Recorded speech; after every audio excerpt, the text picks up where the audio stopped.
তৃণমূল দাবি করছে বা রাহুল গান্ধীও দাবি করেছেন যে রেলমন্ত্রীর পদত্যাগ করা উচিত। রেলমন্ত্রী পার্টি মিটিং হলে ট্রেন অ্যালট করা হয়, এরা হিন্দু ধর্মের কথা বলে অ্যাক্সিডেন্ট করে মেরে দিল। রেলমন্ত্রী এখনো দিল্লি স্টেশনে যাননি, কারণ মুখ দেখাবেন কি করে অপদার্থ। বিরোধীরা বলছে রেলমন্ত্রীর পদত্যাগ করবেন না কেন এত বড় ঘটনার পর? ঠিক আছে, সব কথা দেখাচ্ছি, তোমাকে পাঠিয়ে দাও, তুমি যদি তোমার পিসিআর কে দেখাও এবং এটা শোনাবো। तो वहाँ पे कुछ लोग कुछ लोग ऐसे आए कि लोग कह रहे कि प्लेटफॉर्म, भाई मैं वहाँ पे था, मैंने सुना ही नहीं कि प्लेटफॉर्म चेंज हुआ। दूसरी बात ये है कि अफवाह फैलाई थी क्या? हाँ, अफवाह फैलाई थी कि वहाँ पे मतलब प्लेटफॉर्म चेंज हुआ। वहाँ पे मैं उसी बात मैंने सुना ही नहीं कि प्लेटफॉर्म चेंज हुआ। তুমি একবার বলে দাও গুজব ছড়ানোর অভিযোগ করছেন তো? हाँ, आपने अपनी आंखों से देखा। मैं भी खुद का सबब जो रीडिंग होती है ना पकड़ने वाली, उसके बीच में मेरे गर्दन फंसे हुए थे। किसी लोग मेरे बात काम नहीं कर रहे थे। तो कटली भाई आपको दिखाना है तो वीडियो दिखाने के लिए ওকে ওকে, বোঝা যাচ্ছে না প্রীতম, খুব একটা আওয়াজ বোঝা যাচ্ছে না। তুমি বলো কি এটা। আমরা প্রথম কথা হচ্ছে যে যা ঘটনা ঘটেছে তার জন্য আমরা মানে কোনো ভাষা নেই যে দুঃখ চাওয়ার বা জন্য কোনো রকম কোনো কিছু বলার, কিন্তু এই ধরুন এর আগেও আমরা দেখেছি যে একদম। প্রীতম তোমার কথা স্পষ্ট শোনা যাচ্ছে না, প্রীতম তোমার কথা স্পষ্ট শোনা যাচ্ছে না, অডিবল নয়, অডিওতে প্রবলেম হচ্ছে, কেটে কেটে যাচ্ছে প্রীতম। হ্যাঁ বলো। না, কেটে কেটে যাচ্ছে। আমি পার্থদার কাছে যাব। পার্থদা, যে পরিস্থিতি আমরা দেখলাম দিল্লির মতো স্টেশনে, ক্রাউড ম্যানেজমেন্ট যদি গুজবও ছড়ায়, যদি কোনো নাশকতাও হয়, সেইটা প্রতিরোধের মতো ব্যবস্থা। আমরা তো অমৃত ভারত প্রকল্প দেখছি হচ্ছে, বন্দে ভারত নিয়ে মাতামাতি হচ্ছে, তারপরে এক্স্যাক্টলি অয়ন, প্রাইমারিলি দুটো কথা আমার ধারণা আমরা এগ্রি করব প্রত্যেকেই, যে একটা হচ্ছে যে টিকিট কেটে যারা ট্রেনে ওঠে বা রেলে ওঠে, ফলে সেই যাত্রীদের সুরক্ষার দায়িত্ব প্ল্যাটফর্ম থেকে শুরু করে চলন্ত ট্রেন পর্যন্ত একমাত্র ভারতবর্ষের রেল কর্তৃপক্ষের। ফলে এক্ষেত্রে যখন নয়াদিল্লির মতো রেল স্টেশনে এই ঘটনা ঘটেছে, ভিড়ে পদপিষ্ট হয়ে 18 জন মানুষ মারা গেছে, ফলে সেই ঘটনা এই কারণের জন্যই দায় বলছি, এটা রেলের পরিকাঠামো অপর্যাপ্ত ছিল এবং রেলের পরিকল্পনাও ছিল অপর্যাপ্ত। এই দুটো জোড়া দায় হচ্ছে যে রেলকে নিতে হবে, আর নন আদার দেন রেল অন্য কেউ রেসপন্সিবল নয়, কারণ রেলেরই প্রথম এবং প্রধান দায়িত্ব হচ্ছে যাত্রীদের সুরক্ষা প্রদান করা। সেকেন্ড, আমি এটাও মনে করি যে ভারতবর্ষে যতদিন ধর্মপ্রাণ মানুষ থাকবে, তার ধর্মাচরণের অধিকার থাকবে, সেই ধর্মাচরণ করার জন্য নিরাপদ পরিকাঠামো প্রোভাইড করার দায়িত্ব হচ্ছে দেশের নির্বাচিত সরকারের, সেটা রাজ্যের হোক, সেটা কেন্দ্রের হোক, সেটা হচ্ছে যে এনশিওর করতে হবে। ফলে সেই নিরিখে আমাদের দেশের সরকার বা উত্তরপ্রদেশের সরকার গত 1 বছর ধরে কুম্ভ মেলাকে কেন্দ্র করে যে হাইপ তারা তৈরি করেছিলেন, অর্থাৎ বিশ্বমানের মেলায় বিশ্বমানের নিরাপত্তা প্রদান করা হবে, এই কথাটা ট্যাগলাইন হিসেবে ব্যবহার করে যারা এই ভিড় টেনেছিলেন, কার্যত এখন দেখা যাচ্ছে যে সরকারের পরিকল্পনার মধ্যেই সেই তীর্থযাত্রীদের বা পুণ্যার্থীদের পরিকাঠামোগত নিরাপত্তা দেওয়ার কোনো রকম সুযোগ ছিল না। এবং সুযোগ ছিল না বলেই নয়াদিল্লি রেল স্টেশন, আমি বলছি এটা মেলা প্রাঙ্গণে ঘটেনি, এই কিছুদিন আগে যেটা ঘটেছে মৌনী অমাবস্যার দিন, এটা রেল স্টেশনে ঘটেছে। এটা খেয়াল রাখতে হবে যে এই মেলায় ধরে নিচ্ছি আমি যে 40 কোটি আনুমানিক লোক যদি যায়, গড়পড়তা যদি আপনি একটা হিসাব করেন যে 1/3 of the passengers if they travel on train, তাহলে হচ্ছে প্রতিদিন 30-32 লক্ষ লোক ট্রেনে যাতায়াত করার কথা। তাহলে যে 32 লক্ষ লোকের প্রয়াগরাজমুখী যে ট্রেনে যাবেন, পৌঁছাবেন, থাকবেন, খাবেন নিরাপত্তায়, সেই ব্যবস্থাপনা, সেই পরিকল্পনার তো প্রাথমিক দায় রেল। আমি বলছি যে রেল যদি সেই দায়িত্ব পালনে ব্যর্থ হয়, তাহলে রেল উইল বি কোয়েশ্চেন।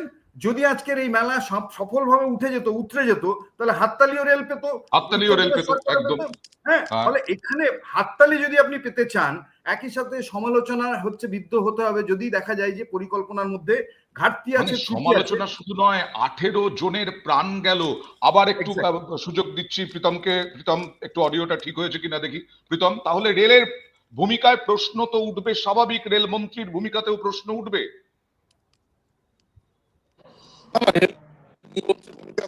আজকে না প্রীতম, প্রীতম বক্তব্য কেটে কেটে যাচ্ছে, তুমি একবার কেটে ঢোকো প্লিজ, একবার কেটে ঢোকো। প্রীতম অডিও একদম ঠিক নেই, কেটে কেটে যাচ্ছে প্রীতম। রাজীব, কেন রেলমন্ত্রীকে পদত্যাগ করতে হবে? রেলমন্ত্রী কেন? না, আমি প্রথম কথা বলি যে আপনারা বলছেন অপদার্থতা, চরম অপদার্থতা, গাফিলতি, ব্যর্থতা। এ তো আমার মনে হয় যে আমাদের কাছে এরকম কোনো শব্দ নেই যে ঠিকমতো ব্যাখ্যা দেওয়া যায়।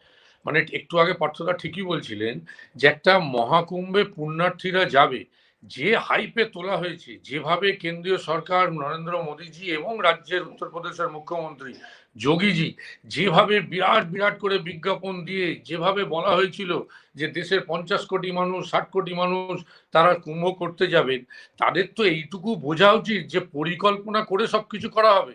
এক তো পরিকল্পনা নেই, দ্বিতীয় আমি বলি যে ঠিকই বলেছেন পার্থদা যে রেলের যখনই কেউ একটা টিকিট কেনে তার মানে এটা দায় হচ্ছে পুরোপুরি রেলের, যে তাকে সুরক্ষা দেওয়ার এবং তাকে ঠিকমতো গন্তব্যে পৌঁছে দেওয়ার।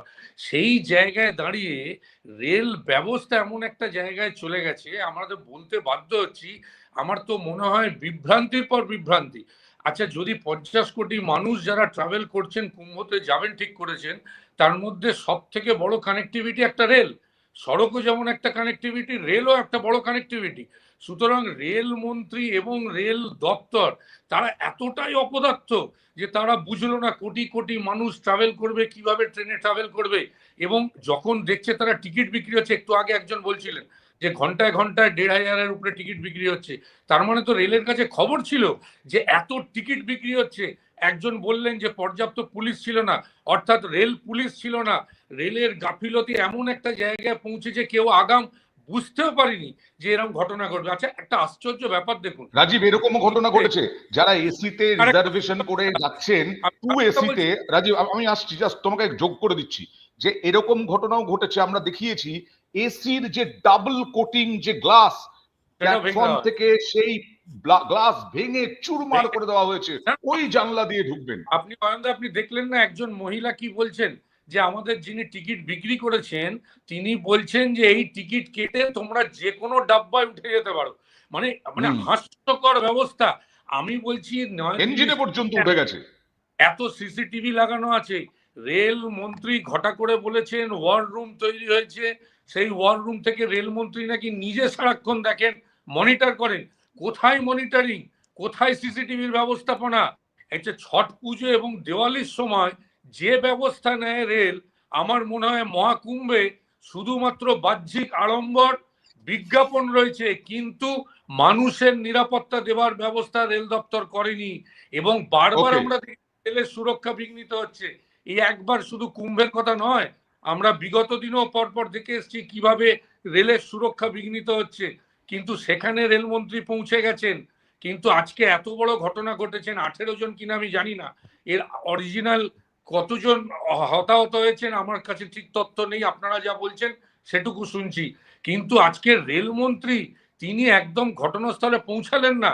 দ্বিতীয় ভাবুন, আমি অয়নদার একটা পয়েন্ট বলছি, দিল্লিতে শুধু নয়াদিল্লি স্টেশন নয়, এরকম অনেক স্টেশন আছে যে স্টেশন থেকে তারা যখন জানতো যে প্রয়াগরাজে মানুষ লক্ষ লক্ষ কোটি কোটি মানুষ যাবে, সুতরাং অন্য কোনো স্টেশনে অন্য কোনো ব্যবস্থাপনাও করতে পারতো, শুধু নয়াদিল্লি স্টেশন কেন?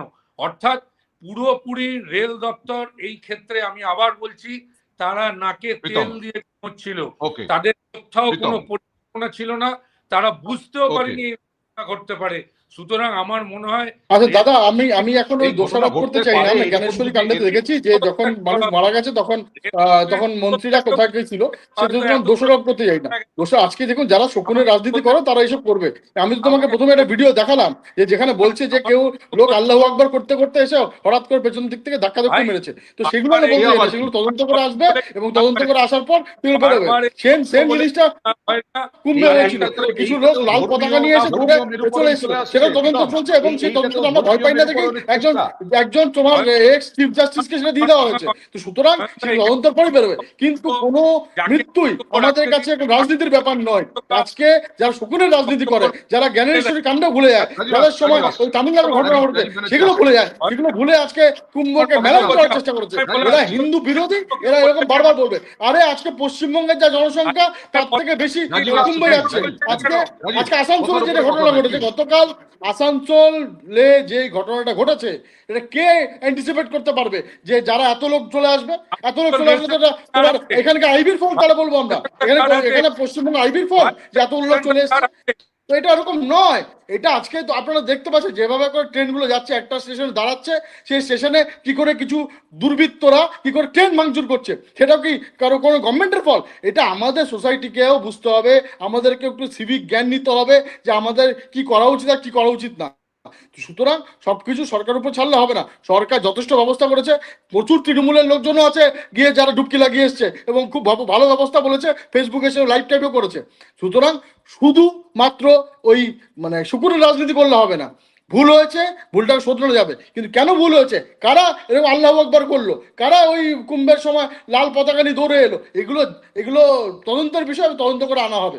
এবং দেখুন আজকে পশ্চিমবঙ্গের যা জনসংখ্যা, 10 কোটি যদি জনসংখ্যা হয়, সেই জনসংখ্যার থেকেও বেশি লোক ওখানে চলে গেছে। এটা বুঝতে হবে, সারা পৃথিবীতে এরকম হয়নি কোনো দিনের আগে এত লোকের পার্টিসিপেশন। এই যে সনাতন জাগ্রত হচ্ছে, এই যে কিছু লোক শকুনের রাজনীতি করতে শুরু করে দিয়েছে। কারো কোনো মৃত্যু কাম্য না, আমরা প্রত্যেক মৃত্যুর জন্য দুঃখিত এবং এরকম কোনো ভাষা নেই দুঃখ প্রকাশ করা। এক একজন করে বলবেন। সনাতন জাগ্রত হচ্ছে তাই প্রাণ কিছু যেতে পারে, আমার যা মনে হলো প্রীতমের বক্তব্য থেকে। না না, এটা বলিনি, আপনি আমার মিসকোট করবেন না।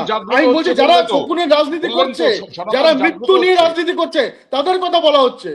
আমরা জ্ঞানেশ্বরী কাণ্ডে 200 লোক মরেছিল তো, মুখ্যমন্ত্রী তখন মমতা ব্যানার্জি রেজিগনেশন দিয়েছিলেন, যাদের এগেইনস্টে তদন্ত হয়েছিল সেই ছত্রধর মাহাপাত্র নেতা, তাকে সেক্রেটারি বানিয়েছিলেন। এটা হচ্ছে মমতা ব্যানার্জি। তো মমতা ব্যানার্জির দলের লোক রাজীব দা এসে এখন এগুলো কথা বলবে, আমরা শুনবো, সেটা হবে না। ওকে রাজীব, প্রথম আমি বলি যে একটা মোটামুটি সৌজন্য তো নিশ্চিতভাবে রাখা উচিত। আপনি যখন আমাকে বক্তব্য রাখতে দিয়েছেন তখন তার মধ্যে যদি আরেকজন কেটে বলে, এটা নিশ্চিতভাবে কোনো সৌজন্য নয়, 1 নম্বর। 2, আমি বলতে দিয়েছিলাম প্রীতমকে, ঠিক আছে। 2, আমি আবার বলি আপনাকে যে অনেকগুলো কথা বললো। একটা আমায় বলুন তো, যে এত বড় বিজ্ঞাপন করে এই হাইপে যে এত কোটি লোক কুম্ভে আসবে, তাহলে পরিকল্পনাটা কার করা উচিত? এই রাজ্য সরকারের, যে রাজ্য সরকার উত্তরপ্রদেশে আছে তার, রেল দপ্তরের অর্থাৎ কেন্দ্রীয় সরকারের, অর্থাৎ 2 জায়গায় কেন্দ্রীয় সরকার এবং রাজ্য সরকার তারা ব্যর্থ। রেল পুলিশ ছিল না। আচ্ছা আমার কথা ভুলে যান, তৃণমূল কংগ্রেসের মুখপাত্র বলতে হবে না। ওখানে একজন মহিলার যদি বক্তব্য আপনি শুনে থাকেন, সেটা নিশ্চয়ই প্রীতম বাবুকে শোনানো উচিত। তিনি কি বলেছেন, যে একটা টিকিট কেটে যে কোনো ডাব্বায় উঠে যেতে পারি। তো লোকে যে কোনো ডাব্বায় উঠে গেছে, যে কোনো ডাব্বায় উঠতে গিয়ে এবার দুর্বৃত্তের কাজ। এটা কি করে দুর্বৃত্তের কাজ? আপনি তো ভারপ্রাপ্ত মন্ত্রী ছিলেন, এটা কোনোদিনও কোনো গভর্নমেন্ট অফিসার বা কোনো অফিসার এটা বলতে পারে? তাহলে তো আর কেউ কথা বলতে পারবে না।